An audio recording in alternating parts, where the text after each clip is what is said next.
Hello, ladies and gentlemen, how are you? I want us to continue. Like I indicated, we need to do disk scheduling, which is a topic under file management. My expectations, or what I expect you to do, is to cover the theoretical aspects of file management. You need to know user interfaces, to your files, your directories. You need to cover things like contagious and non-contagious, linked lists, until you name all that. But of particular importance is to do the calculations. How does a disk access a file or some data which is inside our disk drive? So this is how we want to do it. What are the algorithms? How do you do the computations and stuff like that? Now, I also want you to appreciate the structure of your hard drive, because here our main focus is on the secondary storage location, which is the disk drive, the magnetic drive, the mass storage one, right? And your disk, for it to access your computer, it has to use various buses, right? What are some of these buses? You agree with me? We've got the SATA, we've got the SATA, we've got the SCSI, right? We've got the SAS. There are many, yeah? We also have the USB, yeah? You can talk of the fiber channel, which you can use to have access to your drive. And you need to also appreciate the structure of your drive. How does your drive look like? We know, of course, all you are trying to do is to satisfy a request which is emanating maybe from the operating system, maybe from the system processes, or from the user processes.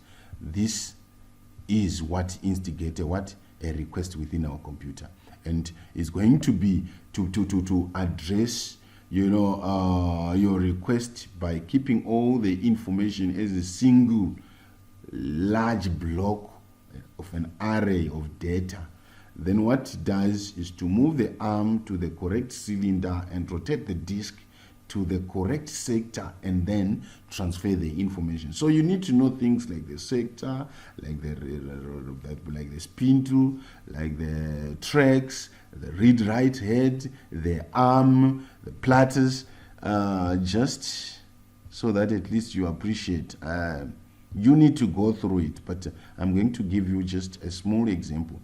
These are the various platters that we have within our computer, right? These are platters, not within our computer, but inside our hard drive, right? And inside our platter, we have got the various tracks, right? Multiple tracks in each and every platter. But for clarity's sake, I'm just going to add a few of them. Then, of course, we ought to have, this spindle in between our platters, right?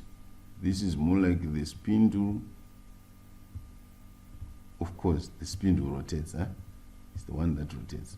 Then, inside, isn't it, we ended by drawing the tracks. Inside our tracks, we will have, various sectors. This is a sector. And I said, these are various tracks. So where do you find your data? You need to locate the sector first. Okay, you locate the platter, go to its surface, then locate the various tracks. Inside the track, then you get a sector where your data is going to be located in your sector. Simple like that. So the order is, you've got your platter. From your platter, you have got the surface. You go to the surface of the platter, right? And on the surface, this is where you are going to find multiple tracks, right? And inside the tracks, you've got your sectors. And this sector is where you're going to find your data. Simple like that. Now, I need to proceed. So when we say, like for this scheduling example that we're going to have today, we are saying you are given a request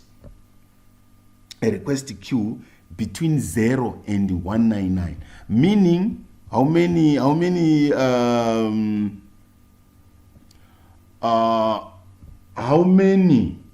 cylinders do we have? We have got cylinder numbers. Do we have? We have got 200 of them, right? 200 from 0 to 199 is 200. Then in between, this is the more like the reference queue, right? This is the request that we need to service. This one, we need to service it. And to service it, of course, we first of all need to be told where is the head first initially. Then you move from this point where your head is located and then going. And for us to do this, we're going to use quite a lot of algorithms. We're going to be using the first come, first serve. We can use the shortest seek time first. We can use the scan as well as the advanced scan, which is secular scan. Then also the look as well as the secular look. These are the algorithms that we want to do. And for beginners, let's start with the first come, first service, which is perceived to be the simplest amongst all of them, right? Is the simplest, and the requests are addressed in the order in which they are going to arrive in the disk queue. So you being told to start at 53, you move from 53 to your 183. Right? From your 183, you move to your 37, which is here. From 37, you move to 122.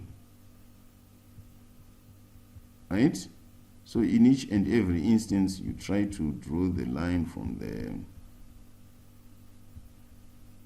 track cylinder number. Then from 122, you go back to 14. From 14, you go to 124. Sorry about my lines which are not straight. I think it's just difficult to grab and draw. Then from 124, you go back to 65. And then, when you are done with 65, you then go back to 67 like this. These are the the movements. So you need to calculate, like I said, the objective here for doing these algorithms, to calculate the seek time. So how do you calculate the seek time? You say this movement in this direction first, and the first number first, which is 183 less 53, plus the other direction, 183 to 37, big number first, 183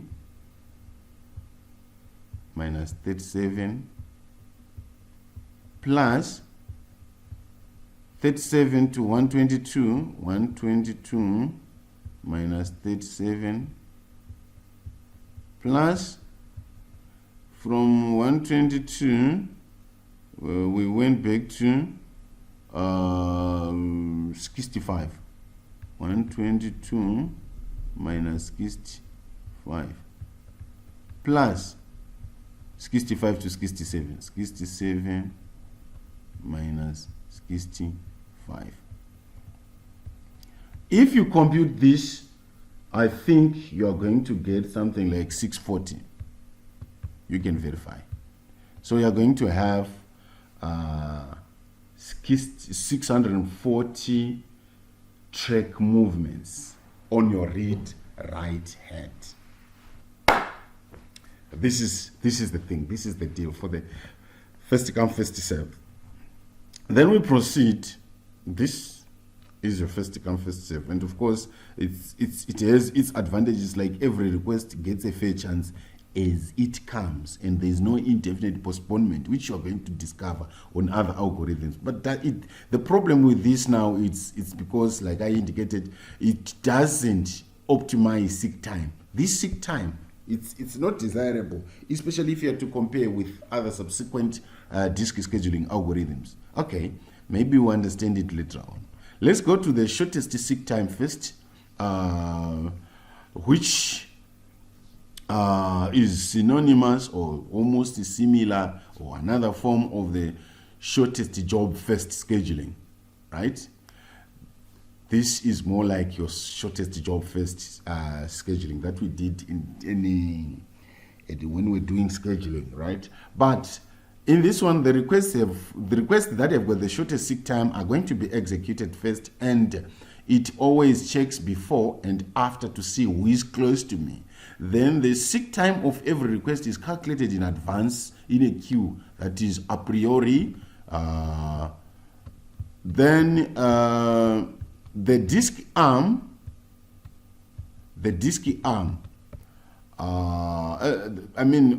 as a result, rather, the requests that are near to the disk arm are going to be executed first. So let's see how this is done, right? Let's see how do we do this. We are starting at 53, and we need to calculate who is close to me. Who is close to 53? I think you agree with me. There is 37 as well as 65. But if you do the mathematics, you discover that 65 is way closer to 53 as compared to 37. So the head movement again is from 53 to 65, right? Then from 65 it goes to 67. From 67 we are done with this and this. Who is close now? 98 and 37. I think you agree with me that if you say 98 minus 67, 98 minus 67, you get 31. Then you say 67 minus 37, you get 30. So it goes to 37. Because you need to execute that job, that request which is close to you. So you will go there. From there, definitely to 14, right?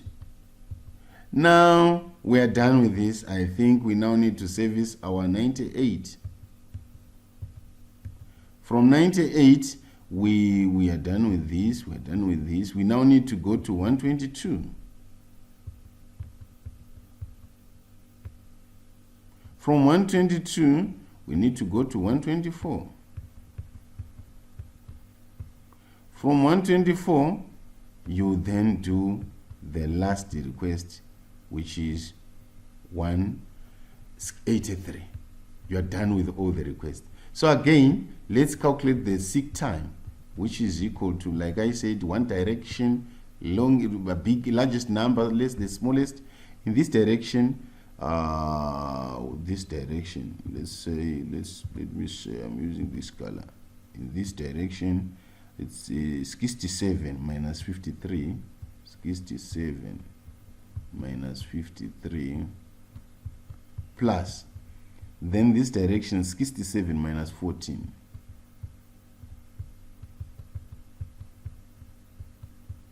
plus, then 14 to 183, big number first, 183 minus 14. What do you get? Eventually, if you do the calculations, you are going to get something like 236. Even if you have to compare it with the first one, you discover that this is same, right? So the average response time definitely is decreased, and it has this, increased efficiency. The throughput is increased. But again, there's the overhead of calculating each time to say who is close to me. So there's an overhead of calculating the seek time in advance. And it might result in this condition that we call starvation. By starvation, we're basically looking at a scenario whereby one request is going to wait for a long time, or in some instances, indefinitely. So you are continuously waiting to execute starvation. We did this when we did our Benger's algorithm. When we did deadlocks. Then we continue. We now have the scan. The third algorithm is the scan, whereby the disk arm starts at one end of our disk and then moves towards the other end, servicing all the requests along the way until everyone is serviced along the way, right? So scan works like an elevator. That's why in some quarters, other scholars, they call it the elevator algorithm, because it works like the elevator to say, we started from here, we are going from 50th floor until we get to the ground floor here, right? So each and every individual along the way is going to be serviced. When we are done, we then go to the other direction and service other guys who were above the 50th floor, for instance, right? So like I indicated, the arm moves in one direction only, and satisfying all outstanding requests until there is no one or no more requests. Then it reverses, and the head movement is reversed, and then the servicing continues on the other side. So this will give you advantages like high throughput. There is no overhead of calculating the seek time in advance, and basically the average response time is very much fair. But unfortunately, there is this issue of maybe starvation, long waiting time for requests for locations just to be visited by the arm. Sometimes you are in the 6th floor, but because it chose to go down, you can wait there until it comes back. But how do you then do this? We are saying you choose a direction to say, this is the direction that I want to take, right? After choosing the direction, then you go in that particular direction. So we can say, let's service all the requests along this direction, then we come back to the other side, right? Another issue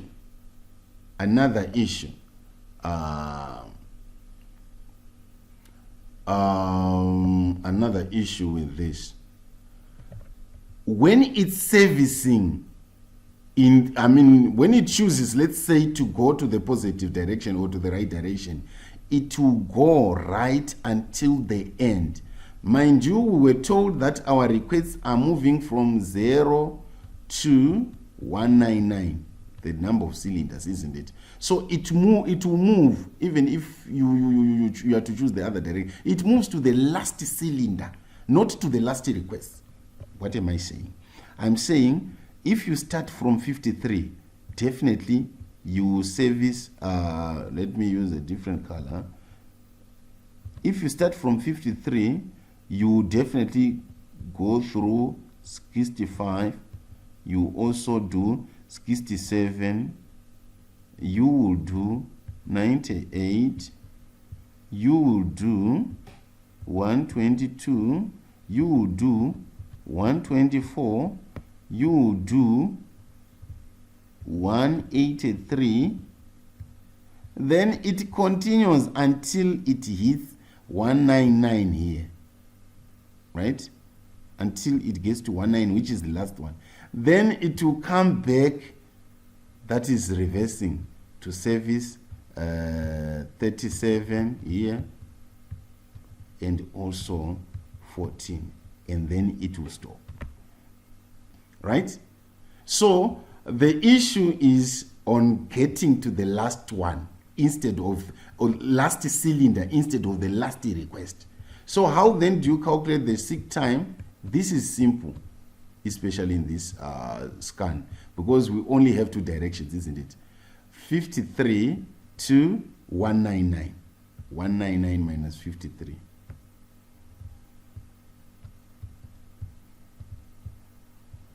Plus 199 minus 14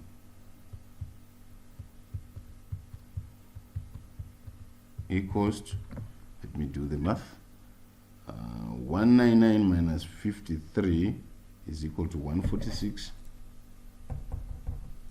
Then 199 minus 14, 185.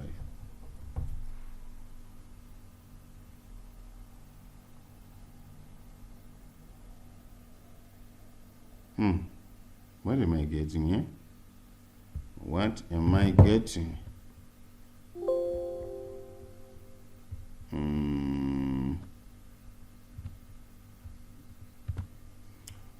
Okay. Just verifying something. I was just verifying something. Now, there is another point. You're going to discover that some authors have got a tendency of telling you that, okay, when you start here, you need to check where the head was previously. But I will tell you this.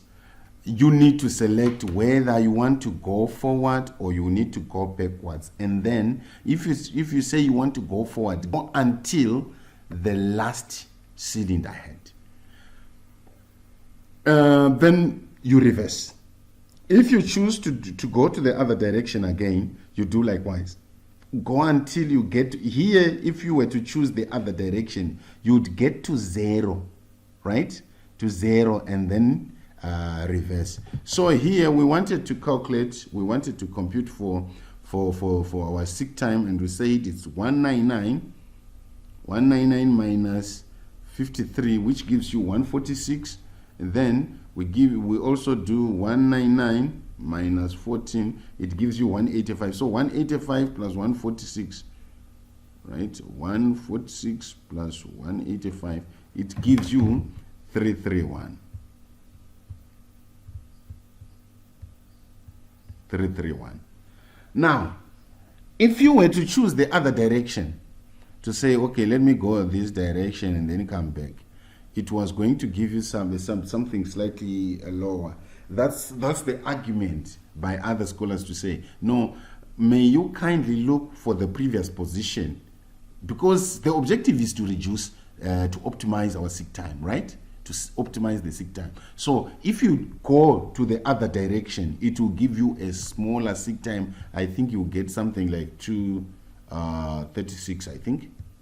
Do the math. So that's the argument to say, why can't you take the one which gives you 236? Because it has a smaller what? The smallest sick time as compared to the other, right? Then we continue, we do the look. The look basically works the same as the scan, but the difference now is it doesn't go to the end. Isn't it? We were getting to the last cylinder here, but in this one, it only goes as far as the last request is concerned. That's the main reason, the main difference there. So doing the math, we say, let's choose the other direction. You move from 53, then you go to, this years of 53, you go to 37. From 37, you go to 14. You don't get to 0 now. From 14, it changes direction. It's now going this direction. You are now servicing 65, right?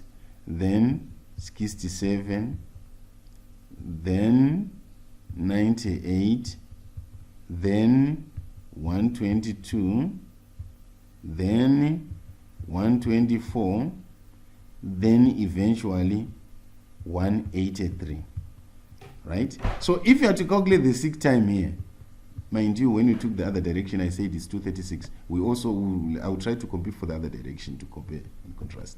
Then we are saying it's 53 minus 14 plus 183 minus 14. That is for the look, right?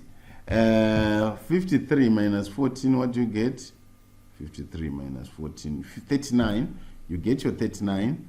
Then your 39 plus 183 minus 14. So it's 169 plus 39 is 208. As compared to 236. Even if we want to do it using the other direction, right? We would say from 53 you service your 65, from 65 you service your 67, then you go to 98, then you go to 122, then you go to 124, then you go to 183, then you reverse, you don't get to the last one, you reverse, you come to your 37. From your 37, you do the last one, which is 14. So you would calculate the sick time by saying 183 minus 53 plus 183 minus 14, right? 183 minus 53, you get 113. Then 183 minus 14, you get 169. So you are getting 299 as compared to 331. Again, it's better. I hope you are getting what I'm trying to do here. Okay, continuing, we also have the C-scan. C-scan is just like our scan, right? But the movement, the head moves from one end of the disk to the other, servicing all the requests. When it reaches the other end, however, it immediately returns to the beginning of the disk without servicing any request on the return trip. So here is how we are going to do it. You have your movement. Let's say you are moving from 53. You want to move from 53. Oh, sorry. You want to move from 53 and if you analyze here, right? If you analyze here, we are going to move. Let's say we take this direction, service everyone along the way, right? 65 is done, 67 is done, 198 is going to be done, 122 is going to be done as well, 124, 183. Like I said, it goes to the last cylinder head, the scan. Isn't it? We are just having a circular scan, so it goes to the last head, which is 199. Of course, our requests are ending at 183. Then it will then have a smooth transition from your 199 back into 100. Back to 0, right? Because it only services in one direction, so it's just making that circular turn. Then it will then come back and service your 14 as well as your 37. Quite interesting, right? So the sick time now, how do you compute for it? You say 199 minus 53. 199 minus 53 plus 199 back to 0. There are 200 movements. 200 movements which are there. You agree with me? From 0 to 199. Plus then the last part, 0 to 37. 37 minus 0. So what do you get here? You are going to have 146 plus 200 plus 37, which is equal to, I enter in my calculator, 200 plus 37 plus 146, which is 383. That's your C-scan, right? And the main advantage is uniform. It's more uniform. It has more uniform wait time as compared to scan, right? Then because it's just going to one direction rather. Then if we go to the C-look now, the C-look again is just an advancement of our look. Look was ending on that particular, it was just like scan but ending on the last request. So if we take this movement, we're going to service this one, service this one, service this one, service that one, service this one as well, service 183. Then we have our smooth transition back to 0. Then we complete our servicing.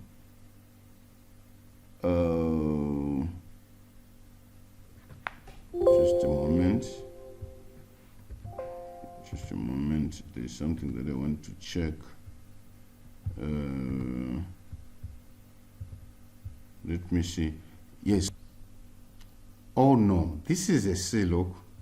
This is a CLOC, and it being a CLOC, we need movement up to here. Right. Let me change the color here.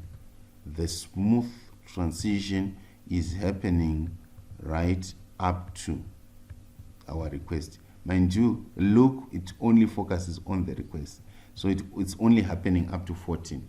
Thereafter, after that movement, we then continue from, we service our 14, then we go to our 37. Right? So for you to compute for the seek time now, we're now saying 183 minus 53, 183 minus 53 plus 183